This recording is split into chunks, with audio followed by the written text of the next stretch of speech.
Everyone, welcome back to FPL Fran. Today's video is going to be my Gameweek 34 free hit draft. I myself will not be free hitting this week, but I've looked into the draft and clearly, of course, part of my transfers this week as someone who's not free hitting will also be involving players who would be involved in a free hit draft. For this week, though, we have, I think the obvious strategy is probably to target once again these sort of almost relegated or relegated teams in Ipswich, Leicester, and Southampton. As far as, let's say, the kind of clean sheet odds, I think you have really good opportunities to go for multiple defenders, and probably I think the best thing to do would probably to kind of spread a little bit of that risk across the board with a lot of players. But crucially, you have big hitters in the game as well, like the likes of Salah, Isak, etc., that make a lot of sense for captaincy potential. As far as this strategy, it is probably the most popular free hit option. I think a lot of people kind of ignored free hit 29 for good reason, because it's probably quite easy to manage in comparison to, let's say, the swing between 34 and 33.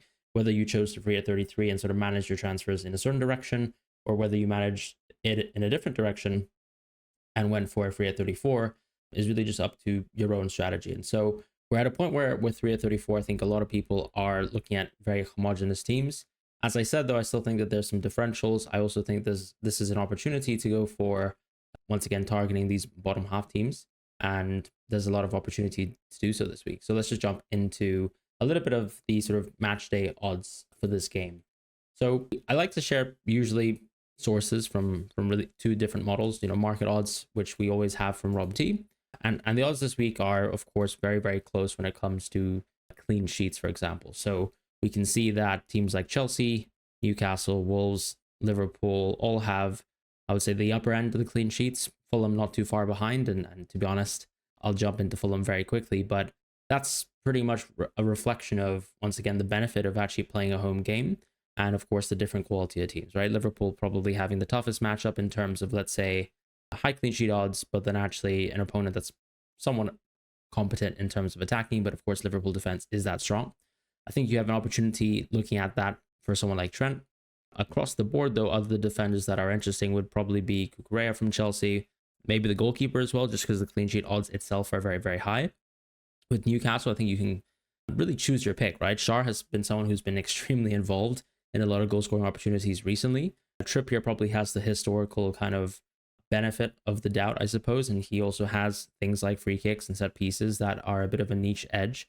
And then Livramento has actually been really exciting in terms of open play. Dan Burns probably the only defender that would probably ignore this week. The same with Nick Pope, just because you've got opportunities and so much goal threat, right? When I compare, let's say, the likes of Chelsea to all the other teams that have high clean sheet odds, they're probably the team expected to also score the least, because Everton is actually one of the few teams, as opponents that actually come up as a very strong defense themselves. So in terms of that, I actually quite like the idea of going for a Chelsea goalkeeper. Cucurella has been really exciting from the attacking options of play, but it's really, I suppose, a comparison between him and someone like Ryan Ait-Nouri, who still over the course of the season has been more consistently attacking than Cucurella. I already mentioned Trent. That's probably for someone who wants to kind of punt in that sort of direction. A lot of people have sold Trent. His ownership is at an all-time low.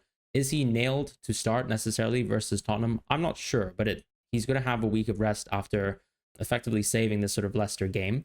And that's probably quite significant, right? Maybe you think the idea that Trent playing for the rest of the season doesn't make sense. They're probably going to, continue playing Bradley to develop him. I've seen that narrative. I think personally Trent will start.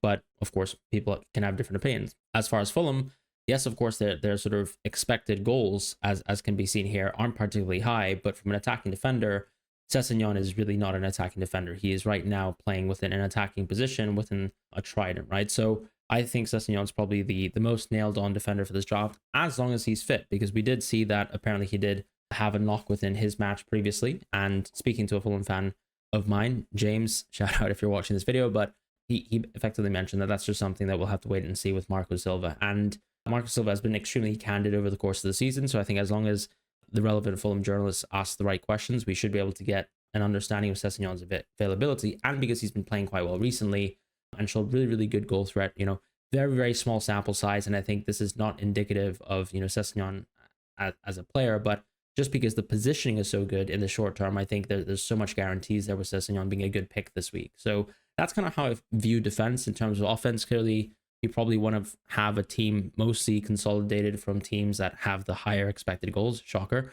particularly strikers from those teams. And actually, I think interestingly, against people's expectations, Bournemouth and Brighton are actually very, very high. Maybe not Brighton because we know West Ham have been pretty poor as of late, but United have been a pretty okay defensive team for the course of the season, particularly recently under Amorim. And actually, the Bournemouth expected goals are still very, very high. Otherwise, of course, Liverpool and Newcastle are up there. Within Liverpool, you've got the likes of Salah and Diaz. I think those are the only two relevant attackers right now. With Newcastle, I quite like Barnes and Isak from the attacking point of view, because I do think that Murphy's minutes are probably worse than Barnes. Barnes has been playing really well, and that's kind of kept him, playing matches a little bit longer. They don't really have long periods of rest, and you have someone like Gordon who's still been sitting on the bench. Does Barnes still, I suppose, run the sort of opportunity to maybe still get benched for Gordon within one of these games? Yes, that's possible, but I think Barnes is probably the player that I trust to be the most nailed at this moment in time for Newcastle. So I really do like Barnes as an attacking pick, particularly alongside Isak, and I do think that's quite a nailed on setup. With Bournemouth and Brighton, as I mentioned, the strikers from those teams are probably the most interesting to pick from, because whilst a lot of people have been putting their concentration around players like Cunha, players like Isak, I think a lot of people have been struggling for that third striker spot, and you have options across the board. Even someone like Muniz from Fulham now is quite interesting, because as opposed to, let's say, Raul Jimenez always getting subbed off at 65, 75 minutes, or unless, they're down a game or down a goal, for example, or in a drawn game state, he's been able to stay on at times and maybe sometimes play alongside Muniz. For the most part, he's been an early substitute. So when you compare it to some of the other strikers in the league, not so great. At a time where João Pedro's out as well, Welbeck now will probably have penalties. He took 2 preseason penalties. Is that 100% guaranteed Welbeck on pens? I personally think so, as long as he's on the field. But he's always struggled to sort of culminate full matches. But with João Pedro being out, I think it's quite likely that he'll see it out. So you have 3 options this week in terms of the third striker that I think would be quite interesting. As far as my own free hit draft, let's just jump into that. We've had a look at the odds. We've had a little gleaning of the data. I'd also like to mention that actually, the one game that we probably will ignore the most is this sort of Nottingham Forest versus Brentford game. But I think Wood and Mbeumo are definitely interesting picks for this week. And a lot of people are generally struggling to get towards, let's say, that 4th midfielder within this week. So I can totally understand why people are actually considering the likes of Mbeumo, despite the expected goals for Brentford being relatively low. So let's just jump into the draft. As far as defense, as I mentioned, I quite like the idea of just going for Sanchez. Not because I rate Sanchez, but because the clean sheet odds are actually quite high for Chelsea. We know that Everton's attacking threat isn't particularly high, which would result in a situation like this. You can just go for Jorgensen as your second goalkeeper, because you're basically basking into a Chelsea goalkeeper start, and that's it for the free hit. As far as defense, I myself would probably go Sessegnon and Ait-Nouri. I think they're nailed. I just think they're too attacking. The games are too good.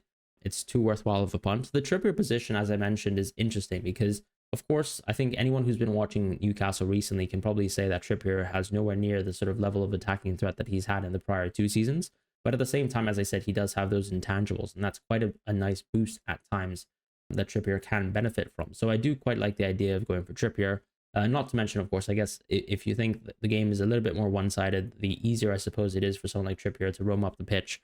Whereas recently, of course, he's been playing, I think, quite a defensive role where, because he's not someone who ever overlaps with Murphy, he's someone who probably plays a little bit deeper than usual, and the threat really comes from, as I said, those set pieces. So is Trippier the pick that I'd still go with, probably medium to long term? Yes, I think so, or rather short term in this week.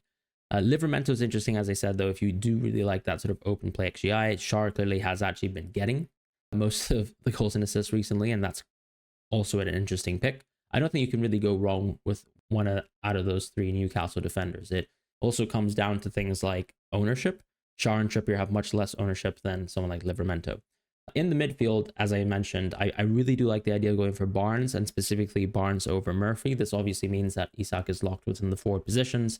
But as I said, Barnes has always had struggling minutes, but he's played really well as of late. And you're really just going for a free hit here where you're almost taking a one-off chance on Barnes, right? You're not really hoping that Barnes plays consecutive games. This is just a time where I think Barnes is likely to start because he's been playing so well.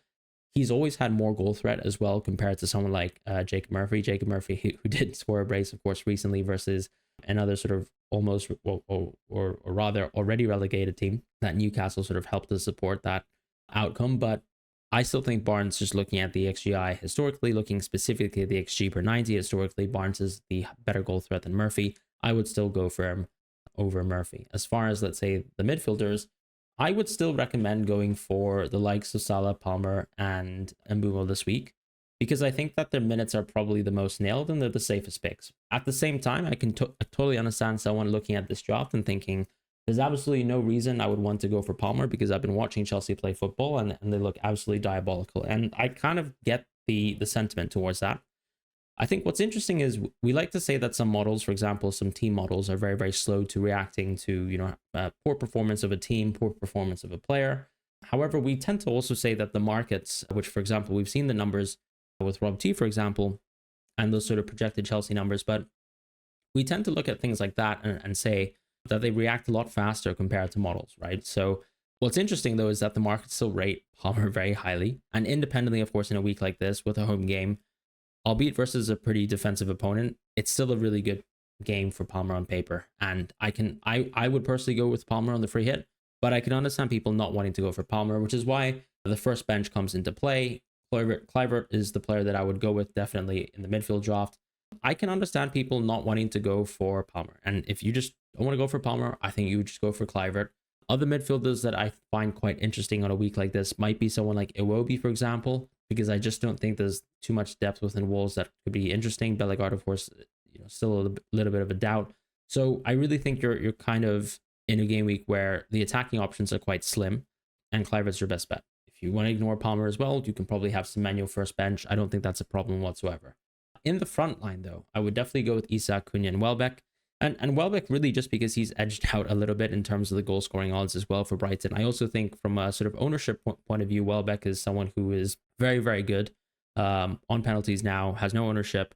And, depending on, let's say, the Muniz outcome in terms of what we know about his injury, maybe someone like Raul Jimenez isn't going to play 90 minutes. So therefore, Welbeck probably has a slight edge there, considering that he really doesn't have, I guess, a competing replacement this week. As far as, let's say, Evan Nilsson, for example, I think he's also another top pick on a week like this. And to be fair, I don't think there's any way you can go wrong, but Welbeck being the least owned option at this moment in time is something that's quite interesting to me. Bournemouth, interestingly, are coming up against some teams that are probably going to start rotating in and around their sort of European games. And of course, Man United is a team that we've started to see rotate quite a fair bit. Arsenal as well, who've been doing that for the last 2 weeks now. So there's an opportunity here, right? I suppose if you're buying into that, there's narratives that really benefit that. On top of that, I think, if you're talking about a team like Nottingham Forest, they would have played their FA Cup match and they probably would have put a gargantuan shift in within the semi-final match. And then Brentford, conversely, are a team that play on Thursday. So they get 10 days of rest really compared to most teams, which is a huge edge against Nottingham Forest specifically. So I think there's an appeal here to Mbeumo, despite it not being a particularly amazing fixture for himself, which is why Mbeumo's on this draft. In terms of the defense, though, just to round things out, I would probably go with Trent Alexander-Arnold first bench myself, and then having Estupiñán second bench. This is probably just because I think a lot of people won't be able to afford a full-on bench. Agbado as well from Wolves makes a lot of sense given that we've not tripled up on Wolves here. The reason why I would say this is because, of course, in the front line, I'm also pairing up Cunha and Isak together. I've seen a lot of people recommend the likes of Strand Larson, but I do think that taking away the penalty elements of things, Strand Larson's probably not as interesting, for example, as someone like a Welbeck or a fully fit Raul who can play 90 minutes with Muniz being out, or Evan Nilsson, for example, as well. But keep in mind, Evan Nilsson's in a very similar camp. He just has much higher expected goals per 90, which is why I really do like him, generally speaking. And of course, looking at the markets too, it's not like Wolves have a huge implied goals edge over any of the picks that I've mentioned. So I think on that basis, looking at the XG per 90, I'd probably back a striker who actually has it all. And that would be Welbeck or Raul Jimenez for myself. So this is going to be the draft. Starting from top to bottom, we have Sanchez, Sessegnon, Trippier, Ait-Nouri. In the midfield, Salah, clearly going to be the captaincy this week. I think there's no debating it because it's still at the end of the day is probably a case of me thinking that Salah is actually better independently compared to Isak, despite the fixture being so good. And also Tottenham, we have to be honest, they're rotating a lot too. They've still looked really, really poor. Not necessarily poor versus Nottingham Forest, but just generally speaking, right? Game to game, we've seen some horrific losses this season. I still think Salah actually looked really lively in the Leicester game, but clearly didn't have his shooting boots on, very much similar to Saka. But Saka had much better chances. And Palmer, Barnes, and Mbeumo to sort of round out the draft with Kluivert first as a replacement within the bench. I think you can definitely alternate, for example, Clivert and Bumo if you just want to target the certain fixtures and sort of get that edge there. In the forward position, I'd go with Isak as a vice captain. Totally understand why people might want to go with Isak as a captain. I just think that recently his minutes have been a little bit lower than usual. Newcastle have put in a pretty poor performance. Maybe, of course, they're also in the chase for the top 5. Liverpool will also want to consolidate on winning the title as well. So there's a lot of narratives that we can play with regards to Salah and Isak, but I think I would captain and vice captain within that order. And then to round out the draft, I think Cunha is absolutely nailed as an option, hence why I haven't spent too much time talking about him, as well as him just being simply on pens. But then the last player that I would sort of round this draft off, as I said, is going to be Welbeck. But all the other strikers that I've mentioned are very interesting, even the likes of someone like Chris Wood. But as I said, 3 days of rest with Chris Wood, with probably implied slightly less minutes just due to his age, is something that I think I'd look into. And that's it. Thank you guys so much for watching. See you guys soon. Good luck with your free hit. All the best.